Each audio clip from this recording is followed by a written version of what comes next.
And so we'll sit nice and tall and close the eyes.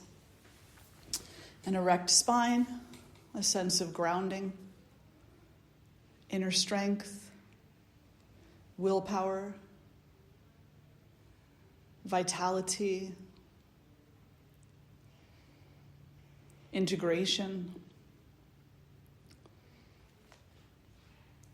Whatever other words you might use to express the presence of your physical self. This beautiful foundational presence. It's like rein it all in so that the physical body and also the subtler mind are here now with fewer and maybe even no distractions. And then from that place, we open the heart, we open our entire being to the light of consciousness. We expand beyond the realm of the physical, beyond the realm of the mental, emotional, and into an exploration, a conversation of a deeper truth that is not subject to the laws of physical being, a deeper truth that is not subject to the fluctuations of nature, a deeper truth that is constant, consistent, always present.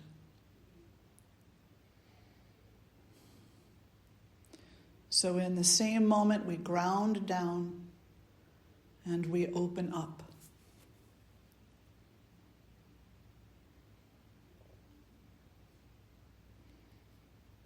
Drawing our hands together in front of the heart.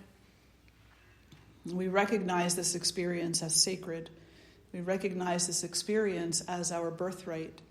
We recognize this experience as necessary on the path of our spiritual understanding. We recognize this experience as meaningful.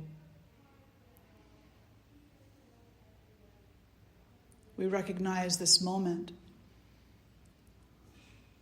as a moment wherein we are communicating with ourselves and with the essence of the consciousness that we are part of. And together we'll lift our voices in one beautiful Om. Take a breath in. Om.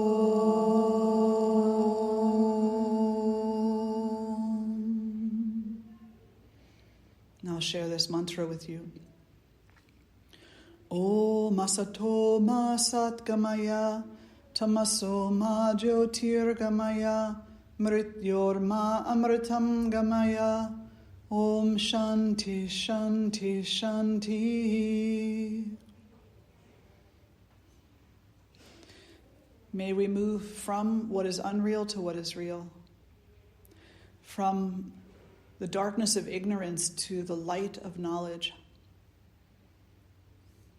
and from the fear of death to the knowing of immortality. And then gently releasing the hands down and fluttering the eyes open. And so we've talked a lot this morning already about this inner peace, this inner contentment, and how it tends to be something that we run after. We're like, I gotta get to meditation class so I can get me some peace. I gotta get to yoga so I can have that feeling again. Because the rest of life is just such chaos and there is no peace there. And that's not true. That is a story that we have to stop telling ourselves at some point in time. And recognize that it's not that peace is found in your meditation class and not elsewhere. It's not that inner contentment is found in your yoga class and not elsewhere. The purpose of the meditation class, the yoga class, is to remind you of what's already inside of you that you're not tapping into. because you're choosing to tap into something else. You're choosing to tap into the distraction of a chaotic week, or the anger of the argument from yesterday, or the disappointment from last month. Whatever it happens to be, that's the choice you're making. And so you come to yoga class for a reminder.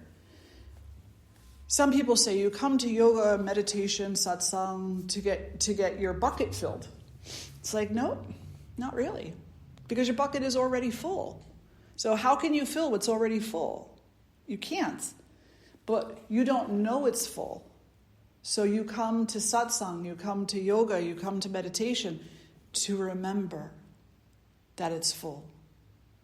And to discover, to explore ways to access that knowledge, to access that remembrance, particularly in the moments where it's so difficult, like in the midst of the chaos, in the midst of the argument, in the midst of the disappointment.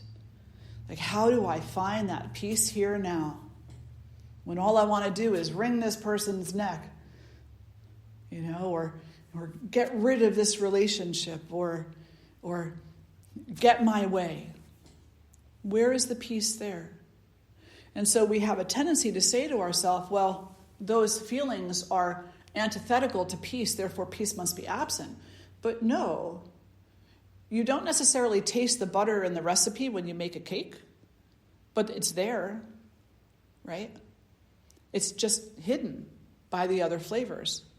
Now, in the cake, you may not have the choice to pull out the flavor of the butter, but in your own self, you have the choice to draw from the peace and the contentment and the quiet within versus the chaos that's around you. Now, what do I mean by contentment? Everything is shiny and cool? No, that's not what I mean by contentment, because everything is not shiny, everything is not cool, everything is not unicorns and sparkles. It's just not. Except maybe your t-shirt, if that's what you're wearing, But generally speaking, life is messy. Life is like a bloodbath. Okay, sorry, but it is. It's messy. It's messy, and it's often like, my son and I went to go see the new Jurassic Park yesterday. I'm a huge fan of the series. I love it. And if you haven't gone to see it, maybe I shouldn't say. Yeah, okay. Never mind that example. We'll go to another one. Okay. So, you ever drop glass on the floor? Right? Do you step on the glass? No, what do? You you try to avoid the glass, right? You try to avoid the glass. You try to kind of walk your way around the glass so that you don't step on it. Why don't you want to step on it? Because you know it's uncomfortable. Because you know that if you step on the glass, you're going to end up hurting yourself. And that's a real, genuine concern. And so there's a real, genuine necessity to avoiding that glass. However, in our spirituality, we say that life's discomforts are like shards of glass on the ground. They're not going to make you bleed, though, right? So you don't need to kind of pussyfoot around them. You don't need to make an alternate trail to avoid them. What you simply need to do is be the truth of yourself in the midst of them. And then they cannot hurt you. They don't have the power to hurt you. But the problem is that we see the physical glass shard that we're trying to avoid, and we see the discomfort of life's chaos in the same light, that they both have more power over me than I do. And so we go to great extents to avoid, or if it's something we want to get, When the reality is that what the spirituality teaches us is that as life appears to be broken up in front of you, that's the choice of your perception. That's the choice of your perception. I gave away nothing about the movie at all. Okay? Good. Yeah, I caught myself there. Good. Maybe 4 weeks from now, I'll use the other example I was going to use. Okay. So we say then, so if I want to start walking through my life in such a way that I'm no longer afraid of stepping on shards, right? So, symbolic shards, life's little messes and chaoses. Then what do? Do I just kind of stomp my way through and just deny? Should I fake it till I make it? What should I do? And it's like, no, you don't stomp your way through, because that's not going to do very much except for give you tired feet. And you don't fake it till you make it either. Because that, take this with a little bit of a grain of salt, that concept of fake it till you make it feeds the egoic impression that you are an imposter. Right? And everybody in here has felt like an imposter at some point in time? Right. We don't want to feed that perception of the self. So forget the fake it till you make it. When you were in math in second grade and you were learning, I don't know, what do they learn in second grade? I guess like the beginning of multiplication, maybe? Or no, I guess that's yeah, multiplication. Okay, and you were learning how to multiply your 2s and your 3s and your 4s. Were you faking it till you made it? Yes or no? Were you faking it till you made it? No. What were you doing? You were practicing. You were questioning. You were making mistakes. You were learning from those mistakes. You weren't faking it till you make it. You were in process, learning. It's the same thing with life. You don't have to fake it till you make it. You just need to learn. And until you learn, you attempt and attempt and attempt. Did you ever go to one of those painting nights where it's like paint and wine or paint and cider or something, and they give you a picture and they have everybody paint the same picture? Sometimes people go there and they've never painted before and they're like, I don't even know how to hold a brush. Should I fake it till I make it? No. You have the experience of putting the brush into the paint and the paint onto the canvas, and you learn. You learn how to use the brush to make certain types of brush strokes, how much paint to put onto the paintbrush. And maybe your lotus flower comes out looking like a block, and maybe it comes out looking like a lotus flower. Maybe it comes out looking like a lion. I don't know. But whatever it is, you weren't faking it till you make it. You were having a genuine experience where you were learning. You were in process. Once we come to this realization, this understanding that we are constantly in process, we no longer need to feed the egoic assumption that I am an imposter, faking it until I make it. We say, no, I am a student and I'm learning. And the difference between those two statements is that I'm faking it until I make it is an undermining of the truth of your own divine self. I am a student and I am learning is a humble understanding. Very, very different mindset. This week, try that. When you come across something that is difficult, maybe you ask yourself, do I want to fake this till I make it? Or maybe it's just that you're becoming frustrated with yourself. Stop and say to yourself, I am a student and I'm learning. And I am always learning. And I'm always relearning. Because most lessons don't sink in all the way to the core of your humanness the first time round. It's unfortunate, but it's true. So we continually experience certain things so that lesson and different facets of that lesson, like a diamond, a diamond that has been modeled has many facets to it, so that all the different facets of that particular lesson can sink in where they're needed. And when the lesson sinks in, it doesn't sink in as a punishment. Right? It doesn't sink in to feed the egoic storyline of I'm an imposter, I'm a fake, I'm not worthy, I'm not this, I'm that. It's the lessons sink in so that there can be a greater potential for connection within. Connection of what? Of you to the understanding, first of all, that there is peace within you in every moment, quiet within you in every moment, contentment within you in every moment. And then as the obstacles begin to kind of dissolve, that there is also this connection within you in every moment. And that's not the connection of you with something that's over there somewhere. It's the connection of you with the flow of consciousness that is you. And that is the greatest peace. That is the revelation of what we call in the lineage the Atman, what we call in yoga the Atman, the innermost self. So what is contentment? Contentment is the ability to recognize, even in the difficult moments, that peace is an option and you're choosing that option. Saying, I don't need to scream and shout, punch walls, kick people, whatever. I don't need to do that in this moment. I have other tools that I can utilize. I can breathe more deeply. I can listen consciously. I can simply be present. I can walk away and not in a huff. I can just say, I'm not ready for this right now, so I'm going to walk away. And perhaps we'll talk about it at another point in time when I feel I am able to. We accept responsibility in contentment. In chaos, we divert responsibility to everybody else. It's your fault, it's your fault, it's your fault, it's your fault. You're making me this way, you're doing this, you're doing that. In contentment, we accept self-responsibility. In contentment, we can be clear enough, have enough clarity to recognize that the only person who makes these choices is me. You make your choices. And if you choose to kick me, I choose how to receive that kick and what to do with it. If you choose to be kind to me, I choose how to accept that kindness or reject it.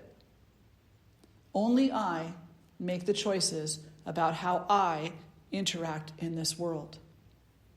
When I am in a state of contentment, the choice is like a no-brainer. I listen more consciously, I see more clearly, I speak more calmly, I have greater patience, compassion leads the way. But when I deny that inner peace, when I deny that inner quiet, that inner calm, and I let the ego take hold, then you kicking me becomes an insult. You being kind to me becomes an aggression. You saying hello becomes a bomb. Does that make sense? Yeah. So much that we can say about that, you know. But this is the crux of it. The crux of it is, what is it that we're focusing on? So in class, we talked a little bit about in the posture. And let's just use legs up as an example, because that's a difficult one for so many people. Because the hamstrings, the muscles on the back of the thighs tend to be super tight. And so you get this like pulling sensation, which is a stretch, right? A stretch. So a stretch is when the muscle, which has two ends, it has its natural extension, its contracted place, and its extended place. When it goes beyond the natural extension, that's a stretch. A little bit of a stretch is not an issue. But a lot of a stretch is an issue. And a lot of people don't know the difference between those two things. So they take themselves to this really intense stretch. And the legs start getting these feelings going up and down the back of the legs, which are pretty painful for some people. And then they start saying, I can't do this, I can't do this. And they hold their breath, and they start to get mad at themselves, maybe even mad at the teacher. But it begins this whole kind of mental state, which we could call a mental breakdown, right? Because it's an ego buildup, right? So the ego is like thriving on this. It's like, yes, your hamstrings suck. They're so tight, and you're reacting to them because you're not good enough, because and this stupid teacher, they made you go into this posture. So the ego really plays this up. It's like really bad drama, right? And yet, if you stop, if you're in that posture and you stop and you say, you know what? I am uncomfortable. However, Swamini mentioned that next to discomfort, there's always peace. So in this moment, I'm going to allow myself to be curious and say, I'm going to divert my attention from the discomfort and explore the options of peace. Where are they intermingling, the discomfort and the peace? And where is it mostly peace, mostly quiet? And I guarantee you that initially it may be very hard to let go of those impressions that you have about the reactions to your own body and the sensations of your body. But eventually you will recognize that even inside of the sensation of pain in your body, there's peace. Even inside of that, there's peace. And then suddenly, that posture, legs up, that Vipruti Karani, that posture is no longer your enemy. It becomes an opportunity to remember.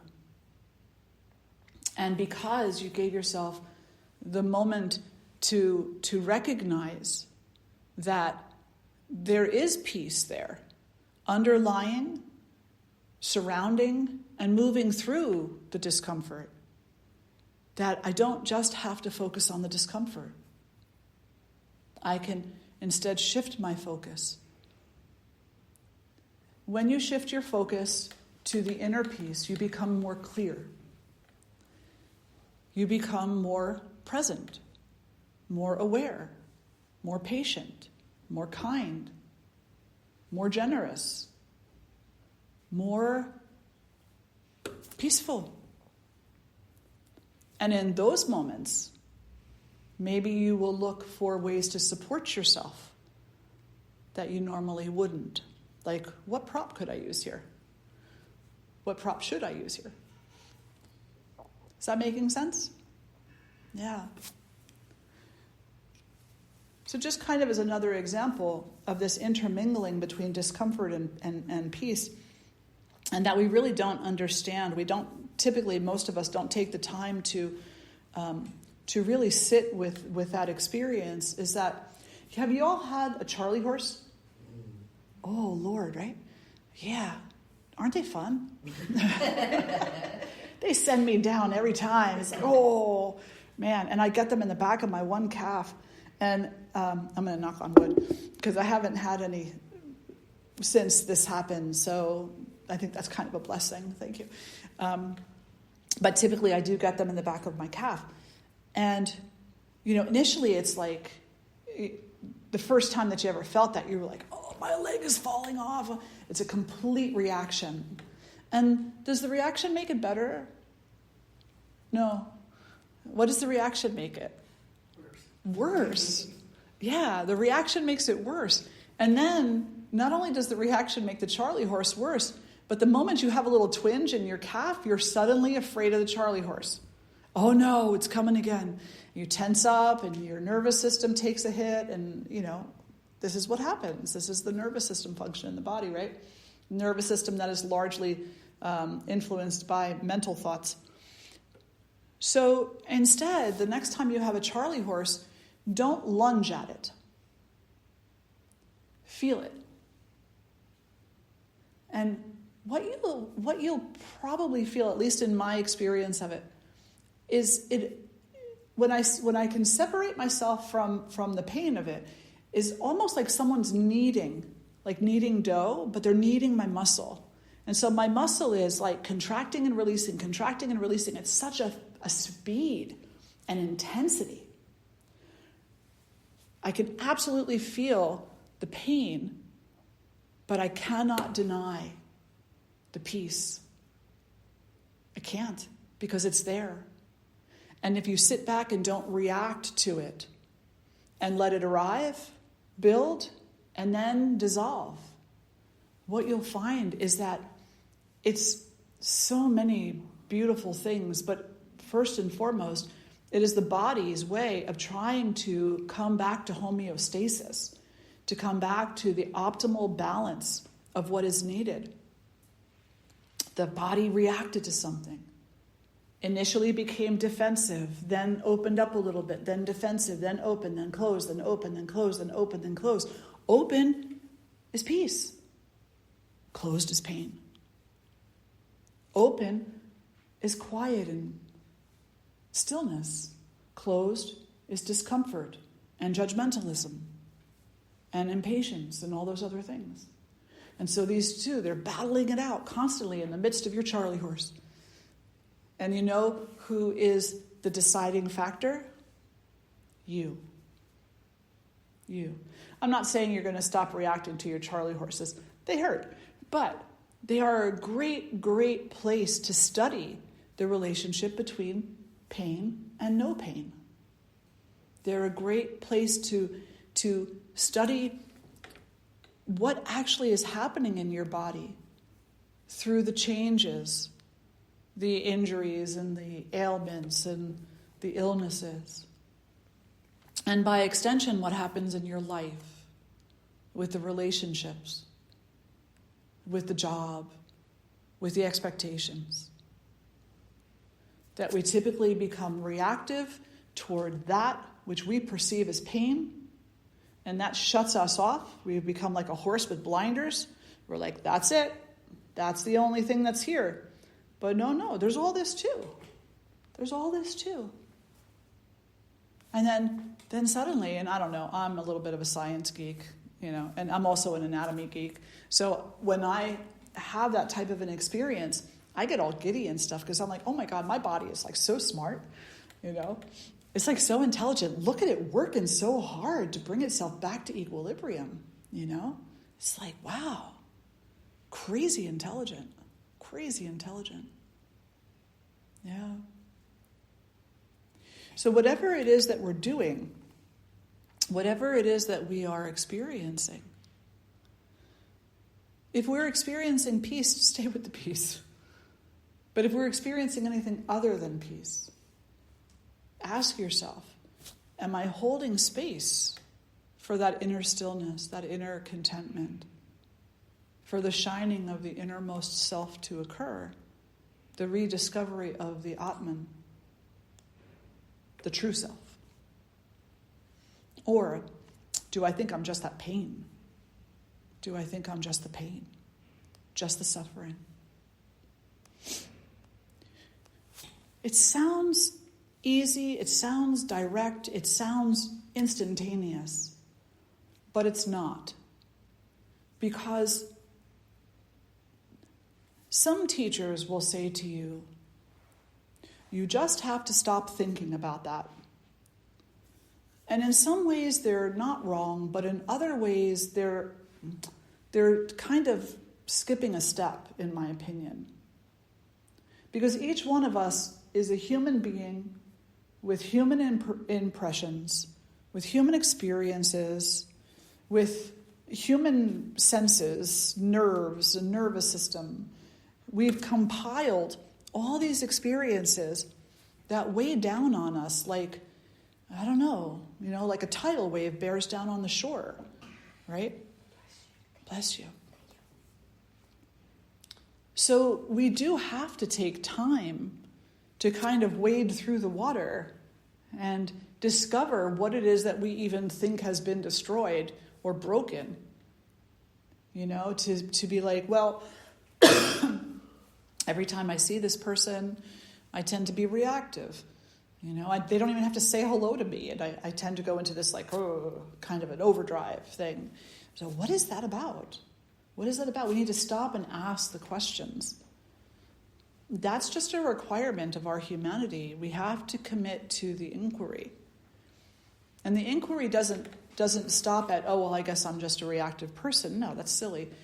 That's like, it's not a complete answer. It's like, where does this stem from? What is it in me that I'm reacting to? Why is it that I'm only seeing pain in this relationship and I'm not seeing any peace? What is it? Where does this come from? And then taking the time to sit with that. It doesn't mean that you got to throw your arms around the person and be like, you're my BFF. No, it's not what it is. It's to ask yourself how you are conducting your relationships.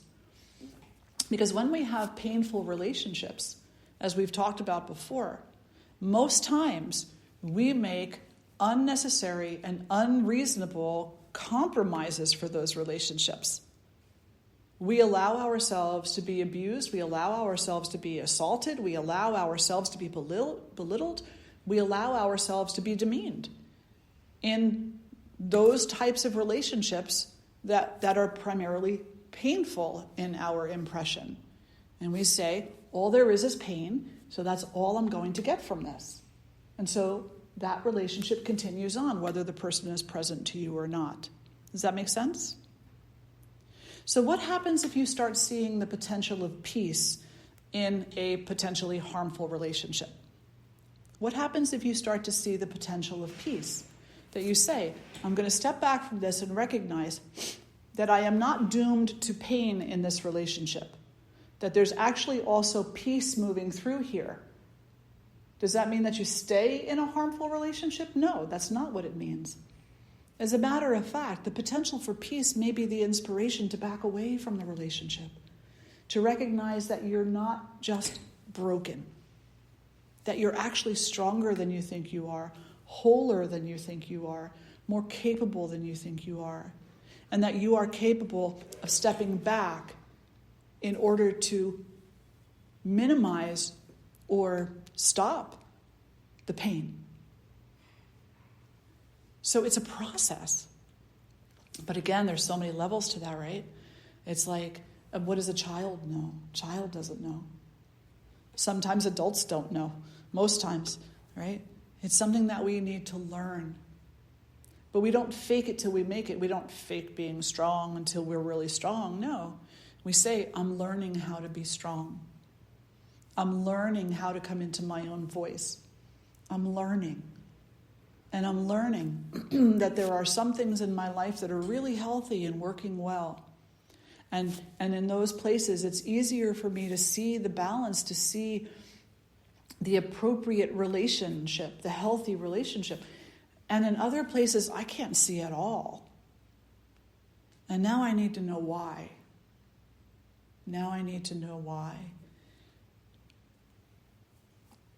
Now, if we're going to talk about this spiritually, we can say we've got this very practical application to this, which I'm very much about practical because none of us live in the esoteric realm. I don't care who you are. None of us live in the esoteric realm, okay? We don't. That's the realm of the gods. Let them have it, right? We live on Earth, in a man-made world. So the practical is really super important to us. So using this information for how we relate to one another, how we build healthier relationships, how we stop some of the violence in this world, both the violence that we commit and the violence that is committed by others. To some degree, we don't have control over that, but there are things that we can do to help heal people after, to help pick up the pieces after and help people heal themselves. But there is this esoteric part of this, right? It's like, why do all this work? Why not just wallow? Wallowing is what they call purgatory. Right? It's a place where you just continually whine. What's the name of that movie? There's this movie. I do believe it's a French dubbed movie. The name of it is escaping me. I've watched it so many times. They say, what movie have you watched over 100 times? Most definitely this one. It is about a dentist who dies and goes to purgatory. Yeah. The afterlife? The afterlife. The eternal life. It's one of those two. I think it's the afterlife. But it's like a French dubbed movie or something. And so he goes to purgatory. And he wakes up in purgatory and he doesn't know why he's there. He's like, he doesn't even know he died, But what he sees around him are people who are completely ignorant. Like, they just are wallowing. This is all they see. This is all that they believe, is that their pain is the reality of themselves. And so they stay there. But every once in a while, somebody says, no. Demons be gone, anger be gone, hate be gone, violence be gone. And all of a sudden, one of these otherworldly beings will appear and pick them up and carry them back with them.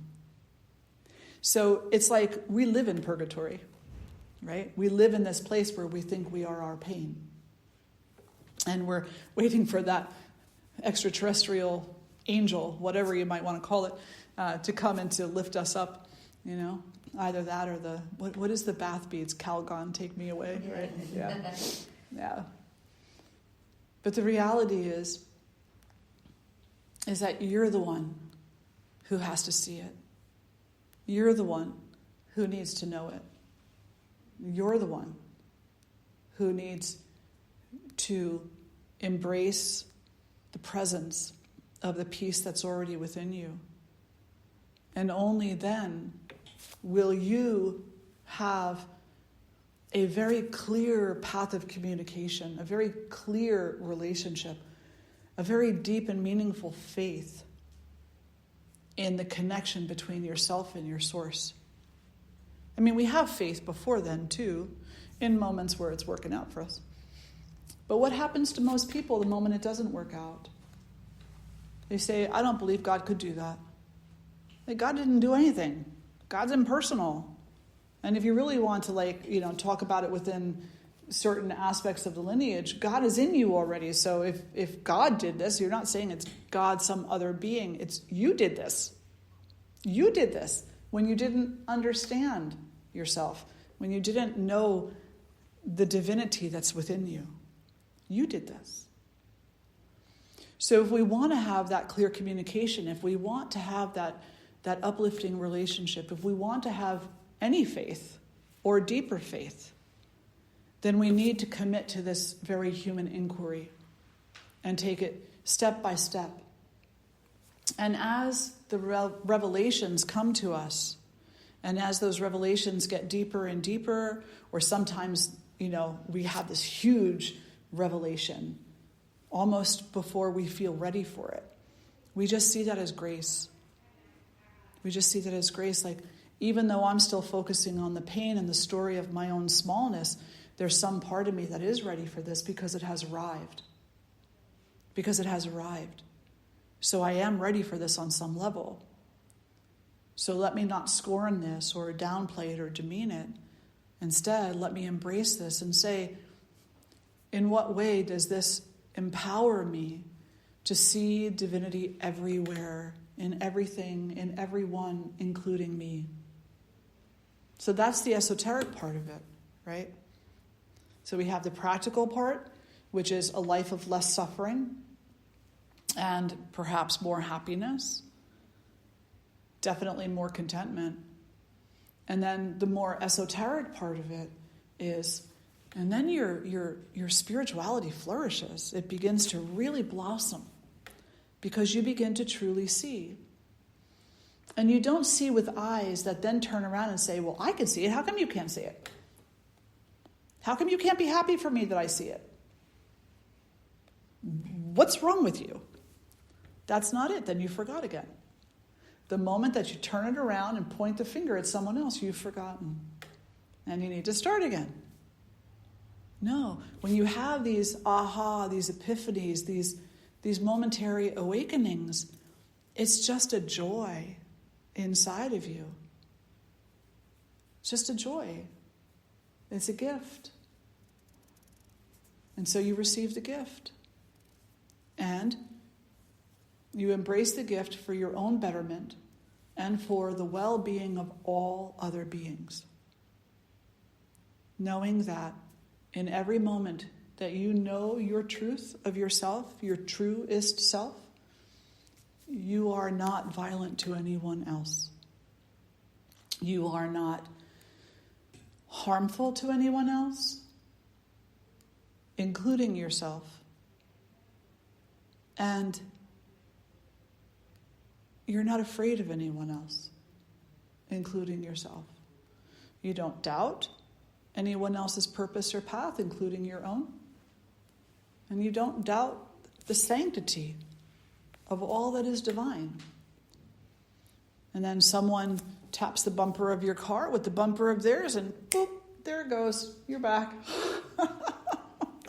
How dare you do that to my car? Right? So these epiphanies they're momentary. But the more we practice and the more we inquire, a little bit longer they last. And maybe they last for 5 seconds, just long enough to create an impression in our mind, an impression that we become aware of in future moments, in present moments, when we would normally think that there was only a one-way street. Pain. We say, oh no, but wait a minute, I have this other little avenue veering off on the side over here. What happens if I go there instead? And then you try, not because you're faking it till you make it, but because you're learning, exploring and discovering and remembering. Questions? Reflections? Is that a lot? It's so true though, but at some point, initially it seems scary. It's like, holy crap, whoa, that's a lot. But then, after you spend a little bit of time with it, it becomes like a miracle, joyful. It's like we get to do this work if we choose to.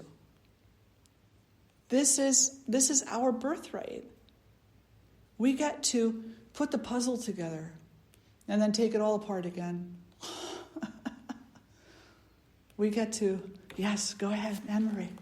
I'm equating, I don't know if this is like what you're saying or clarifying, but this is kind of what I got from it, but I think what you're saying is different, and I was wondering like how, my line of thinking is like when you're, like let's say you have someone in your life that you had a difficulty with and you just kind of just decided not to interact with the person. So I was looking at it like you just there were some good things about the person, so you take what you need, kind of, and remember the good, and you don't remember the bad, but that's not taking peace in the relation. Okay. Mm-mm. You see what I'm saying? I do, okay. Because how do you know what was good for you in the relationship? How do you know? Because it felt good. That doesn't mean it was good for you. Sugar tastes really good, even to a diabetic. But that doesn't mean it's good for them. So when we say, I'm just going to take what I need from this relationship, and this is what so many people do, so I'm really glad that you said this. Thank you for bringing this up. So many people say, well, I'm going to take the good part. I'm going to keep the happy memories, and because that's what I got, or I'm going to let this go because it no longer serves me. How do you know what serves you? How do I know what serves me? Some of the greatest things that serve us are the things that feel the most painful. But those are the things that we throw away first, because we don't like pain and we don't like discomfort. And if we don't like it, the ego says it's not serving you because it's not making you happy. It's not making you satisfied. So we can't use that as a measure. So what do we use as a measure when we have someone in our life who is, the relationship is not a healthy relationship for whatever reason? How do we move away from that relationship? Well, and can we actually? We can move away from physical involvement with the person, keeping company with them. And the way that we move more peacefully is by not wishing them harm. Is not by moving away and saying, well, I'm moving away because you're a jerk and you deserve this and you deserve everything that's coming to you and you're going to get yours, and then going and telling 15 people how angry you are at this person and that you condemn them to a life of whatever, being talked about, etc. and so on. No, we recognize that it is like two chemicals interacting with each other, me and thee. It's two chemicals interacting with each other. And some two chemicals that interact with each other create a bomb. A big one, right? So if that one chemical has the ability to say, I'm not going to mix with you today, but I'm going to stay over here, and I'm also not going to hate on you, because I just get that our chemistry isn't working, and it's not that it isn't working, it's that it has a tendency, because of both of our ignorances, to become a fuse for something very explosive. So instead of practicing the explosion, I'm going to take the opportunity to go over this avenue a little bit over here, and I'm going to practice compassion. And I'm going to say self-responsibility. I remove myself from this relationship because I know that this other person is not the only one committing harm. B, I'm removing myself from this situation because it's not healthy for me. Maybe it's not safe for me. And C, I'm removing myself from the immediate physical contact with this person, whether it's friends or lovers or parents or whatever. I'm moving myself back so I can see a bigger picture. So like in class, I'm not just looking at the eye, I'm not just looking at the purple fleck of paint in the lower left-hand corner. I'm looking at the bigger picture and seeing something different and understanding that I can move away peacefully. I don't have to move away in anger. And if I move away peacefully, then maybe that'll give them an opportunity to be peaceful because they won't be afraid of me. They won't be thinking in the back of their head. Initially they will anyway, but maybe eventually they won't be driven by the thought of, she's talking about me, she hates me, she blames me, this, that, the other thing. And if that is what they think, then you don't need to take ownership over that because you're not doing those things. As long as you're not doing those things. You're not doing those things. So then you can let them have ownership over their own feelings. So you see, it's appropriate relationship. It's not about just walking away with the things that worked for you, because what worked for you? The things that made you happy and satisfied aren't necessarily what worked for you. Maybe sometimes they were. But more often than not, the test of your own growth came from the more difficult moments. And those are the moments that we tend to throw away first. And then there's this other thing too, this other idea that we all have kind of a contract with each other, spiritually speaking, that we're going to come together in this life to do some work, to do some reconciliation of our karmas, our individual karmas, our community karmas, the karmas that we are collecting in this very moment and in the near past, yesterday, the day before. And so someone's got to play the bad guy. Someone's got to be the one who challenges you. Someone's got to be the one who steps on your toe. Someone's got to be the one who calls you out to practice your better self. Who calls you out. Who gives you the opportunity. Someone's got to be the bad guy. And Astral City, that's the name of the movie. Oh, do watch it. It's really good. Because in there, I do believe that there's a scene toward the end where this guy doesn't understand what's going on. He doesn't get that there's like this astral city, there's this purgatory, and then there's earth. And some of his closest relatives who had died and were in astral city, they're getting ready to be reborn again in different relationships.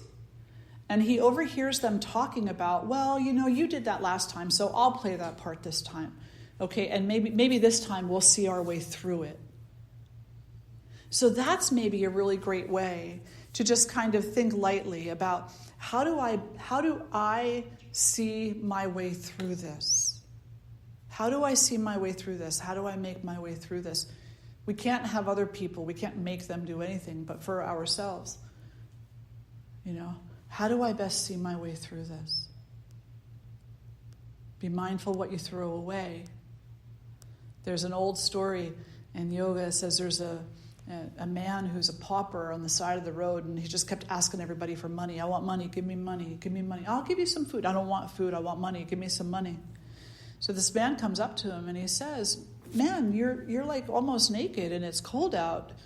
He's like, give me your coat then, give me your coat. And while you're at it, give me some money. And so the man says, would you like my coat? He says, yeah. So he gives him his coat. And he puts his coat around and he's like, it's a raggedy old piece of garbage. The man walks away. Here's a raggedy old piece of garbage. He takes it off and he's like, give me some money for this coat. Give me some money for this coat. The guy doesn't want to give him money, this other person. And so he takes the coat, he throws it at him. It's like a stupid coat. Somebody give me money. So the man picks up the coat and he's like, it's cold out. So he puts the coat on himself and walks away. He puts his hand in the pocket and there's a big emerald sitting in that pocket. We don't know what's good for us. Be humble and always recognize that. That number one, what you need is already there. And number two, we don't really know the purpose of things.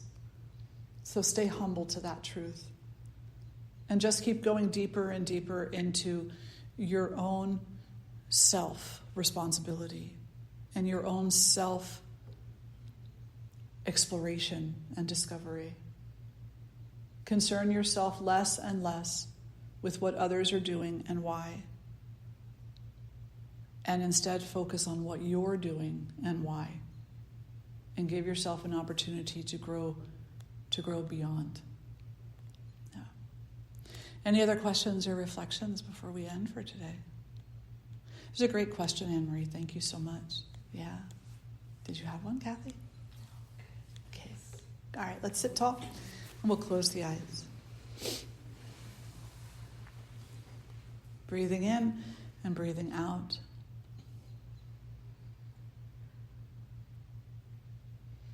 Draw the hands together in front of the heart.